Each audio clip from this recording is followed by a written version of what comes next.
Imagine this. You've got massive, sprawling cities and a population that's getting bigger every year. But you don't have a single river. Not one. So today, we're going to dig into the absolutely incredible story of how Saudi Arabia is solving that problem by building its own rivers, deep, deep under the desert sand. So let's just jump right into the big question here. I mean, really think about it. How do you run a whole country with cities and farms and industry when you have almost no fresh water?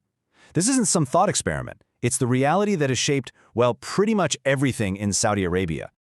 Okay, so before we get to the wild solution, you have to understand just how massive this problem really is. We're talking about a challenge of truly epic proportions. In a place that's constantly being baked by the sun, any water on the surface just disappears in a flash. So this lack of water isn't just an inconvenience, it's a genuine threat to survival that pretty much dictates every part of daily life. So when you're faced with a reality like that, what do? Well, you don't just look for a solution, you engineer one. And you do it on a scale that sounds like it's straight out of a science fiction movie. The basic idea was, if nature won't give us a river, fine, we'll just build one ourselves. And look, we're not talking about just building a dam or a small pipeline here. No way. This is something on a completely different level. It's a nationwide answer to a nationwide crisis. Yep, you heard that right. The whole concept is just audacious. When you have no natural river, what's the plan? Well, if you've got the vision and, let's be honest, the resources, you just build one from scratch. And the scale is just absolutely staggering. 12,000 kilometers.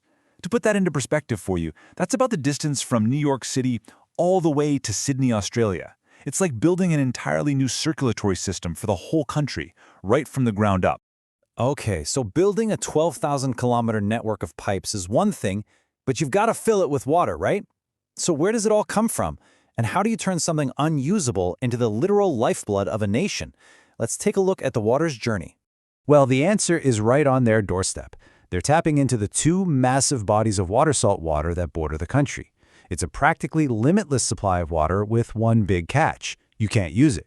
So the real trick is making it usable. And here's how they do it, in 3 basic steps. First, they pull in massive amounts of seawater. Then comes the magic part, desalination.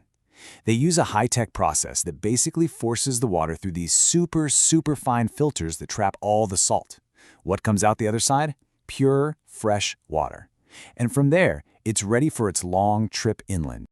And this might be the most clever part of the entire project. I mean, why on earth would you go through the incredible expense and difficulty of burying this entire river system? The answer is really simple: the sun.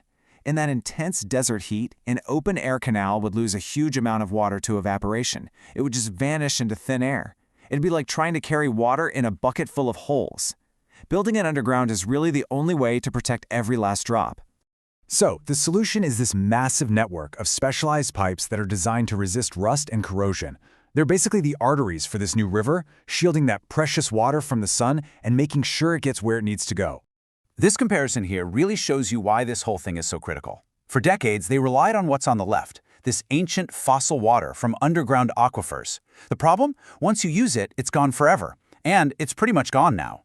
So this new river is a huge shift to the column on the right, a source that, thanks to technology, is basically renewable. It's all about securing water for the future. But you know, a project this big is never simple. It's got some incredible benefits for sure, but it also comes with some pretty significant challenges. On the plus side, one of the most obvious wins is in agriculture. With a steady, reliable supply of water, things can grow in the desert again. It's a huge step toward making sure the country can feed its own people. But we have to look at the whole picture. Desalination uses a ton of energy. It's an incredibly power-hungry process. And then there's the other big question.